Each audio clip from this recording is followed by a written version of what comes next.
Bom dia, sétimo ano, nossa primeira aula de História nesse último dia do mês de agosto, já iniciando aí a primeira semana também do mês de setembro, o mês da pátria. De hoje a 8, iremos comemorar 198 anos do surgimento da independência, da criação do nosso país, Brasil. E olha que interessante, né? Nesse capítulo 10 do nosso livro 3, nós estamos estudando justamente a descoberta do Brasil pelos portugueses, né? Essa descoberta que depois do 22 de abril do ano de 1500, quando os portugueses aqui chegam, 322 anos depois, essa terra se tornaria um país separado de Portugal. Sobre essa presença dos portugueses e de outras nações que tentavam tomar o Brasil de Portugal, nós tivemos a tarefinha de casa, cuja correção iremos fazer agora. Então, nesse fragmento, a importância do litoral das terras que formaria o Brasil para os navegadores portugueses.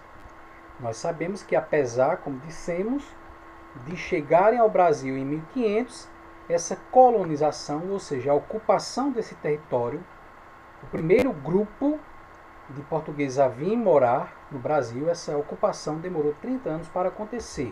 Então, de 1500 da descoberta até o ano de 1530 é chamado período pré-colonial. Sobre esse período diz assim o fragmento. Depois de observar sinais de terra firme no dia 18, no dia 21 de abril, desobedecendo às instruções já dadas, já fornecidas por Vasco da Gama, nós sabemos e relembramos já na aula passada, que o Vasco da Gama foi aquele navegador português que foi mais adiante do que o Bartolomeu Dias, ultrapassando o cabo agora chamado da Boa Esperança, contornando todo o continente africano, não só o sul, como fazia o Bartolomeu Dias, e chegando definitivamente às Índias, chegando definitivamente ao Oriente. Essa empreitada quem conseguiu foi o Vasco da Gama. Então ele deu todas as orientações ao Cabral.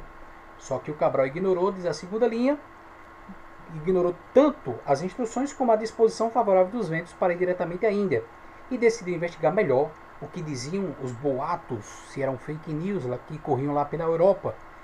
Avistando terra, lançou âncora na região hoje conhecida como Porto Seguro, no estado da Bahia. Que na época não tinha esse negócio de estado da Bahia, era tudo as terras dos índios, a Pindorama, a terra dos índios.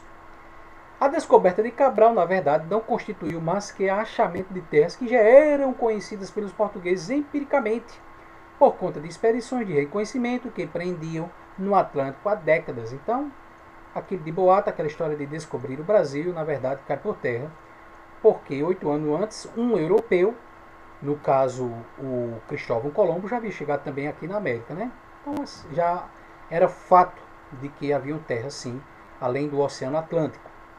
O escrivão da armada, Pero Vaz de Caminha, assinalou que as terras em que se encontravam eram tão férteis que dariam tudo o que se quisesse aproveitar. Ele observou isso e registrou na sua famosa carta.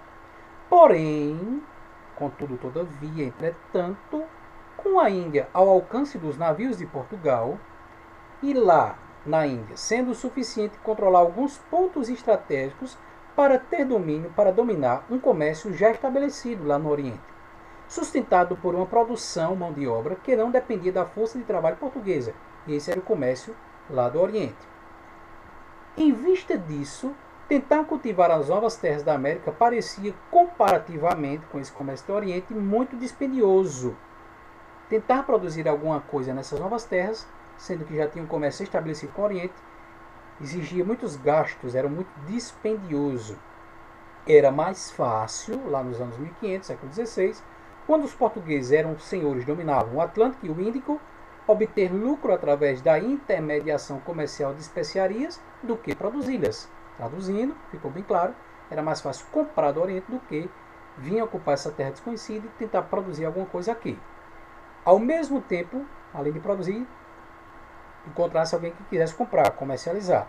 Nessa época, o Brasil encaixava-se perfeitamente como ponto de escala, e não de comércio ainda, das embarcações que iam lá para a Índia. A passagem pelas proximidades da costa brasileira para reabastecimento dos navios era praticamente inevitável. Os navios eram obrigados a aportar em terras com solo rico, no caso o Brasil, e recursos hídricos abundantes, recursos de água. E a terra de Santa Cruz passou a fornecer o apoio logístico necessário a essa viagem para as Índias, as Armadas da Índia. A maravilhosa força de vento na direção exigida possibilitava isso, mas demandava grande atenção e vigia de noite para que o navio seguisse o rumo certo. Então vou deixar aqui projetado o texto. Estou também aqui em mãos com o nosso livro físico. Acho que foi demais aqui. Então vou deixar projetado e pronto. E vemos aí as perguntinhas. Então, primeira pergunta. O que era a carreira das Índias? Era o percurso de Portugal até chegar às Índias, passando pelo Brasil. Então, veja se você colocou aí, sabe que é evidente, o nome diz o percurso para as Índias, mas veja se você mencionou esse detalhe na primeira resposta, passando pelo Brasil. Por que passando pelo Brasil? Vem a próxima pergunta. De que maneira as terras da colônia portuguesa, que seria futuramente o Brasil, quando falamos de colônia portuguesa na América, estamos nos referindo ao Brasil, entenda bem isso. Só que não era um país ainda, né? Por isso dizemos colônia portuguesa na América. Era um território, uma colônia pertencente a Portugal aqui na América, já que havia outras colônias na África e também pontos de comércio na Ásia. Então, de que maneira essas terras do Brasil, colônia portuguesa na América, passaram a fazer parte desse percurso da carreira das Índias? A resposta nós teríamos no último parágrafo. Era um ponto de escala, de reabastecimento, um apoio logístico necessário às armadas, logístico no ponto assim de estratégia de dominação. Então nós teríamos aí essa resposta no parágrafo. Você pode ter dito com as suas palavras, mas veja se seguiu essa linha de pensamento. Terceira pergunta. Explique os motivos pelos quais as autoridades portuguesas, em suas decisões, deixaram as terras de sua colônia na América em segundo plano. Porque assim que descobriram o Brasil, não abandonaram logo imediatamente, logo em seguida, o comércio com as Índias e passaram a se preocupar somente com o Brasil? A resposta estaria ali no penúltimo parágrafo, porque lá no Oriente já tinha um comércio estabelecido, que não dependia da força portuguesa, era só lá abastecer os navios e trazer para vender na Europa. Então era mais fácil, já que eles dominavam o Oceano Atlântico e o Oceano Índico, obter lucros através desse intermédio do que ter que produzir as suas próprias riquezas. Você pode, mais uma vez dizemos, ter dito essa mesma resposta com outras palavras, mas veja se na pergunta 3, na resposta 3, você seguiu essa mesma linha de pensamento. Feita a correção, nós podemos aí dar continuidade na página 20 do nosso livro didático, que vai, entre outras coisas, retomar essa ideia de que o comércio com o Oriente já estava estabelecido, por isso era mais fácil comercializar, trazer as riquezas, do que produzi-las em solo brasileiro ou em solo colonial português aqui na América. Mas nós vamos ter, a partir do ano de 1530, como já adiantamos, uma mudança nessa estratégia de dominação. Nos diz aí a página 20. Em 1530, esse comércio com o Oriente vai começar a entrar em crise. E é aí que os portugueses vão atinar de ocupar definitivamente sua colônia aqui na América, ou Brasil. Entre os fatores que ocasionaram essa crise do comércio com o Oriente, nós podemos citar 3. Primeiro, a concorrência. Então, Portugal é pioneiro nas navegações, mas depois de Portugal, outros reinos começaram também a comercializar, vender na Europa essas chamadas especiarias do Oriente, o que apresentava uma concorrência. Um produto chegado mais rapidamente, um produto vendido a preço mais barato, enfim, uma concorrência para o mercado português. Segundo fator é que os colonizadores, aqueles que faziam essas viagens de expedições nesse período pré-colonial, eles vão descobrir minas de ouro e prata aqui no Brasil, aqui na colônia portuguesa, o que vai despertar o interesse de uma riqueza que pode ser explorada nessa terra, já que até então esse comércio se resumia apenas à derrubada de árvore do pau-brasil. E o terceiro motivo é a presença de francês e inglês no litoral brasileiro. Então Portugal pensou, se a gente não ocupar, se a gente não cercar o nosso terreno, vão invadir, vão construir um barraco, vão se apossar das nossas terras. Então outros reinos, franceses, ingleses, holandeses depois, vão querer também ficar de olho nessa menina chamada Brasil. Contatos, escambos e feitorias. Durante o século XVI, os anos 1500, já dissemos e já sabemos, não é novidade, povo inteligente do sétimo ano, o Oriente era o foco, a principal atenção. O território brasileiro era usado ali somente para abastecimento e ponto estratégico, como a gente respondeu lá na segunda pergunta, né? E veja aí esse documento histórico, esse fragmento do Capistrano de Abreu, sobre esse terceiro fator que nós mencionamos acima, melhor dizendo. A presença de outros reinos, sobretudo os franceses, paquerando aqui o litoral brasileiro, querendo tomar o interesse no Brasil. Então diz assim, desde a Paraíba ao norte, Paraíba lá, que hoje na verdade é Nordeste, né, mas naquela divisão do Tratado tudo seria Norte. Desde a Paraíba ao norte, lá em cima, até São Vicente ao sul, o litoral estava ocupado por povos falando a mesma língua, procedentes da mesma origem, tendo os mesmos costumes, porém profundamente divididos, os povos nativos, em dois grupos. Eram vários povos, mas praticamente ali dois grupos rivais.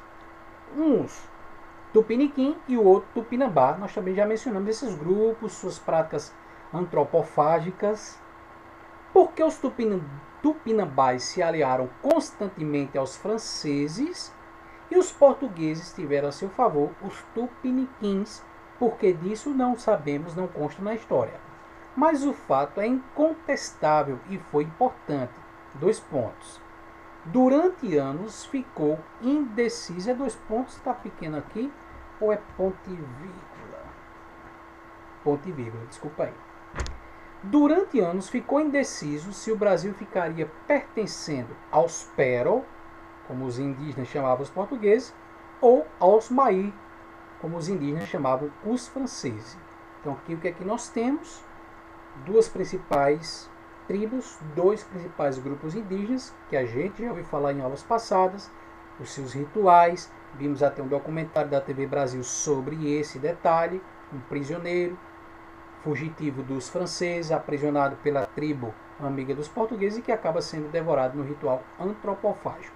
Então esses 2 grupos principais indígenas, os tupiniquins e os tupinambás, que apesar, como dizem ali, serem da mesma origem, terem a mesma raiz linguística, mas eram grupos rivais.